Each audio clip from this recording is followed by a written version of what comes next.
मैंने मोटी पैसों की गड्डी उठाई और उनके सामने रखते हुए चाची से कहा, जरा ध्यान से देखिए, ये क्या है? 35,000, 1 रुपया भी कम नहीं। आप आराम से गिनकर देख लीजिए। गुरुजी एकदम सैन रह गई। 35,000, 1 रुपया भी कम नहीं। आप आराम से गिनकर देख लीजिए। गुरुजी एकदम सैन रह गई। उसने सौंकिन की तरफ मुड़कर घबराकर पूछा, है, इतने सारे पैसे कहाँ से आए तेरे पास?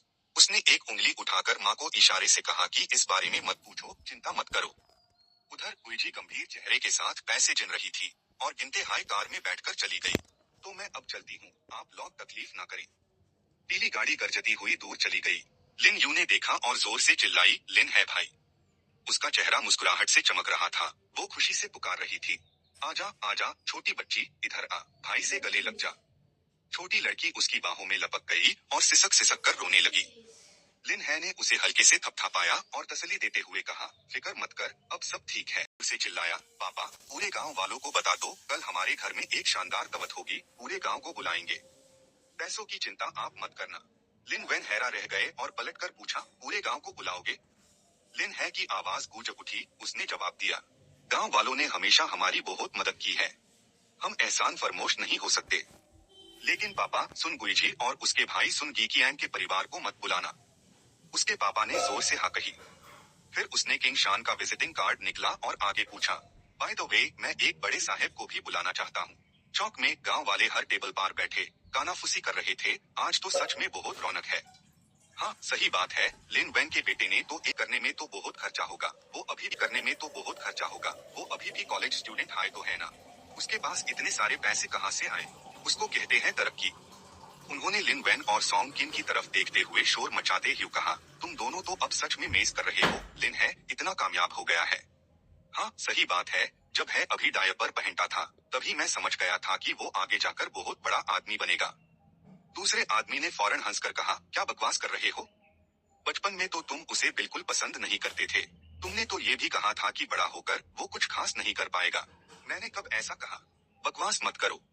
है ने तो सच में अपने माँ बाप का नाम रोशन कर दिया है। दोनों सुनकर हंसी रोक नहीं पाए। लिन है दरवाजे के फ्रेम से टीका। लिन वैन की खिलखिलती हंसी सुन रहा था। थोड़ा शार्मेट ह्यू, उसके होंठों पर एक हल्की सी मुस्कान ठहर गई। उधर गुरुजी के घर पर वो गुस्से से आग बबूला थी और जोर से टेबल पाठक रही थी। गुरुजी का चेहरा गुस्से से लाल हो गया। वो गरजती हुई बोली, मेरा तो खून खाल रहा है। पता नहीं ये लिन है कमीना किस गलत रास्ते से कुछ गंदे पैसे कमा कर लाया है और मेरी इज्जत न करने की हिम्मत की। पूरे गांव को दावत पर बुला लिया और मुझे सलाम तक नहीं किया। मैंने उनके परिवार के लिए कितना कुछ किया और उसने तो एहसान फरमोशी की हद कर दी, सब कुछ भूल गया। सच में कितना बेईमान इंसान है। उसने फौरन फोन उठाया और गुस्से में बोली, नहीं, ये बीजाटी मेन बर्दाश्त नहीं कर सकती, मुझे उन्हें फोन करके जवाब देना होगा। उनके परिवार को सबक सिखाना ही होगा। ऐसे चलता रहा तो जल्दी ही वो मेरे सर पर चढ़कर नाचेंगे और मेरा मजाक उड़ाएंगे। दूसरी तरफ लिन है ने फोन उठाया और एक बार वक्त देखा। लिन वैन पास आए और पूछा, है, तुम्हारे खास मेहमान अभी तक क्यों नहीं आए? गांव वाले कब से इंतजार कर रहे हैं। उसने मुड़कर जवाब दिया, बस आने हाय वेल है पापा, बस थोड़ी देर और। लिन है की नजरें दूर तक देख रही थी। तभी एक स्विफ्ट गाड़ी किंग शान में दाखिल हुई और गाड़ी से एक शख्स उतरा और मुस्कुराते हुए आगे बढ़ा। वो हंसते हुए बोला, इस छोटे भाई के घर मुफ्त का खाना खाने जा रहा हूँ, क्या कहते हो? और जोर से चीखा, मैं आ गया। लिन है तेजी से आगे बढ़ा और मास्टर एक्सआईओ से पूछा, मैंने सोचा ना था कि मुझे आपको इनवाइट करने का शरफ मिलेगा। आपका टाइम तो खराब नहीं किया ना? ये सुनकर मास्टर एक्सआईओ जोर से हंसने लगे। किंग शान ने एक उंगली उठाई और मास्टर एक्सआईओ ने हंसते हुए जोर से बोला, लिन छोटे भाई, तुम बहुत ज्यादा सोच रहे हो। कोई खाने पर बुला रहा हो और मैं एक्सआईओ मौज मस्ती का ये मौका कैसे छोड़ सकता हूँ? और हाँ, बहुत टाइम हो गया है, घर के खास पकवान नहीं चखे। बेटा, मुझे भूखा पेट वापस मत भेजना। किंग शान ने अंदर की तरफ इशारा किया और हंसते हुए बोला, बिल्कुल नहीं। मास्टर एक्सआईओ, कृपया मुख्य आसन पर बैठिए। ये सुनकर मास्टर एक्सआईओ ने हाथ हिलाया और बार बार बोले, इतनी तकल्लुफ की क्या जरूरत है, इतनी तकल्लुफ की क्या जरूरत है। फिर लिन है ने किंग शान के लिए शराब डाली और मास्टर एक्सआईओ को बताया, ये हमारी घर की बनी शराब है, कृपया जरूर चखकर देखिए। ये सुनकर मास्टर एक्सआईओ मुस्कुरा दिए और खुशी से बोले, तो फिर ये बुद्धा तो एक पैग जरूर चखकर देखेगा। किंग शान ने पीछे मुड़कर देखा और जोर से कहा, डैड, दावत अब शुरू हो सकती है। लिन वैन पाल भर के लिए हैरान रह गया और फिर जोर से बोला, ठीक है। ये कहकर वो जल्दी से भगा और जल्दी मचाते ह्यू बोला, जल्दी खाना लगा। किचन के शेफ्स ने तुरंत जोर से जवाब दिया, समझ गए। वेटर्स एक के बाद एक डिशेस लाने लगे। दूसरी तरफ लिन है मुस्कुराते हुए बोला, अरे बेटा, मास्टर एक्सआईएओ को एक टोस्ट करते हैं। ये सुनकर किंग शान ने हेस्ट हुए कहा, चलो एफआईआर। डब्ल्यू लू आगे बढ़ा और धीरे से बोला, सर, यंग लेडी ने भी ऑर्डर दिया था। ये सुनकर मास्टर एक्सआईएओ हंसते ह्यूज बीच में ही टोकते ह्यू बोले, ना तुम बोलो ना मैं बोलूं तो किसको पता चलेगा। आज मैं बहुत खुश हूँ। एक ग्लास पीने में क्या हर्ज है। तभी एक लोहे की छड़ी जमीन पर जोर से टकराई और एक भयानक गूंजक उठी। लिन वेन और सॉम किन एक साथ देखा। लिन है भी रुक गया और पीछे मुड़ा। तभी गुई कियांग अपने कुछ चमचों के साथ अंदर आता दिखा। गुई कियांग जोर से दहाड़ा, क्या हुआ? मेहमानों के लिए दावत राखी है और अपने भाई को बुलाना भूल गए क्या? गुई कियांग ने चारों तरफ देखा और हंसते हुए, खाना अच्छा है, शराब भी बुरी नहीं। वो अकेला खामोश हवा में खड़ा जोर से बोला, वाह क्या मजेदार माहौल है, क्या रौनक है। हुई कियांग एक टेबल के पास गया, सबको खड़े होने के लिए जोर से झिड़का और फिर खुद धर्म से बैठ गया। एयर टेबल पार रखकर जोर से दहाड़ा, तेरा बाप तो यही बैठेगा, कोई है? शराब लाओ। लिन वेन ने मुस्कुराकर उसका स्वागत किया और बोला, हुई कियांग तुम आ गए, कितनी अच्छी बात है। आओ मैं तुम्हें एक पैक देता हूँ।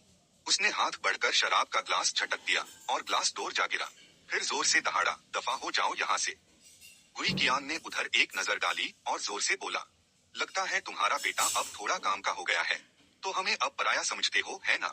वो तुरंत झटके से खड़ा हुआ और जोर से दहाड़ा, पूरी दुनिया को बुला लिया पर हमें ही भूल गए। गुई कियांग ने जोर से टेबल थपथपाई और गुस्से में दहाड़ा, क्या तुम लोग मुझे कुछ समझते नहीं हो, है ना? उसने सबकी तरफ उंगली दिखाई और जोर से दहाड़ा, आज तेरा बाप किसी को भी शांति से खाना नहीं खाने देगा। ये देखकर सॉन्ग किन जोर से चिल्लाई, जल्दी गुई जी को फोन लगाओ। फोन पर गुई जी की आवाज आई, कौन बोल रहा है? उसने अभी पूछा ही था। हेलो गुई जी हो? मैं हूँ गुई कियांग। फोन पर अचानक एक तेज गुस्से भरी आवाज गूंजी। की कियांग का नाम बार बार लिया जा रहा था। आवाज में साफ साफ बेचैनी थी। बोली, की कियांग अब कोई छोटा बच्चा नहीं है, मेन यूज कैसे कंट्रोल कर सकती हूँ? जब कोई खुशी की बात होती है तब कहाँ याद आती हूँ मैं, लेकिन जैसा ही कोई मुसीबत आती है तुरंत मेरे पास आ जाते हूँ। तुम्हारे लिन फैमिली में कोई भी अच्छा इंसान नहीं है, सब मतलबी और फरेबी लोग हैं। अब जाके मेरी आंखें खुली है, सब समझ आ गया। सॉन्ग किन ने फोन को अचानक कट होते सुना और तुरंत जोर से पुकारी, अब इस मसले को कैसे सुलझाए? किंगशन ने थोड़ा कंफ्यूज होके पूछा, छोटे लिन वो कौन थे? लिन है ने सुनते ही जवाब दिया, वो मेरे एक रिश्तेदार है। वो खुद को रोक ना सका और चिल्ला उठा, ऐसे रिश्तेदार बिल्कुल नहीं चलेंगे, ये सब बिल्कुल गलत है। ऐसे फजूल हरकतें करके सबका सुकून और माहौल खराब कर रहे हो, इन्हें जरूर दांतना चाहिए। उसने अपने हाथ उठाते हुए सफाई दी, आखिर वो बड़े हैं। किंगशन ने सुनकर हैरत से कहा, अगर बेड ही गलत काम करें तो उन्हें और भी ज्यादा दांतना चाहिए, ऐसे लोगों को बिल्कुल बर्दाश्त नहीं किया जाएगा।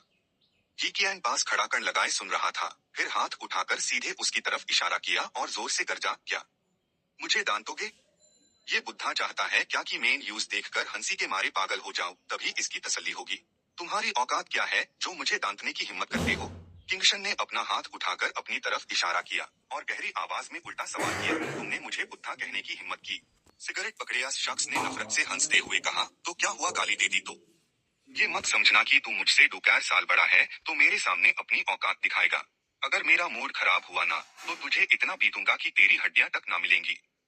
ये मेरा एरिया है, यहाँ तो पुलिस भी मेरा कुछ नहीं बिगाड़ सकती। डब्ल्यू लू ने एक हल्की सी आवाज की और फिर खड़ा हो गया, लेकिन जैसे ही वो हिलने लगा किंगशन ने हाथ उठाकर उसे रोक दिया। लिन है ने एक नजर डालकर कहा, एक्सआईओ सर, मैं सच में माफी चाहता हूँ आपसे। मैंने कभी सोचा नहीं था कि ये सब ऐसा हो जाएगा। मुझे उसके पास जाकर अपोलोजाइज करने दो। उन्होंने सुनकर कहा, ऐसे लॉग ऑन पर ध्यान मत दो, चलो हम खाना कंटिन्यू करते हैं। वो नौजवान लड़का तुरंत सर झुककर जी बोला। और ठीक उसी वक्त कीकियांग ने लोहे की रॉड उठाई और जोर से चिल्लाया, ये बुद्धा अच्छे से समझाने पर नहीं मानता, अब मार खाने को तैयार है। लिन है ने तुरंत हाथ उठाकर रोका और कहा, एक्सआईओ सर, ध्यान रखना। डब्ल्यू लू ने भी तेजी से वो लोहे का रॉड पकड़ लिया। उसने अपनी पूरी जान लगा दी पर फिर भी वो रॉड छीन ना पाया। तभी जोर से चिल्लाकर सबको उकसाया, जल्दी करो, चढ़ जाओ उन पर। ठीक उसी पाल पेन कई वहां आया और जोर से गर्जा, रुक जाओ। फिर उसने अपनी नजर चारों तरफ घुमाई। उसने तुरंत जोर से हुक्म दिया, इन सब बदमाशों को हथकड़ी लगा दो। एक आवाज ने पूछा, मिल गया क्या? आसपास खड़े सभी पुलिस वालों ने एक सुर में जवाब दिया, जी मिल गया।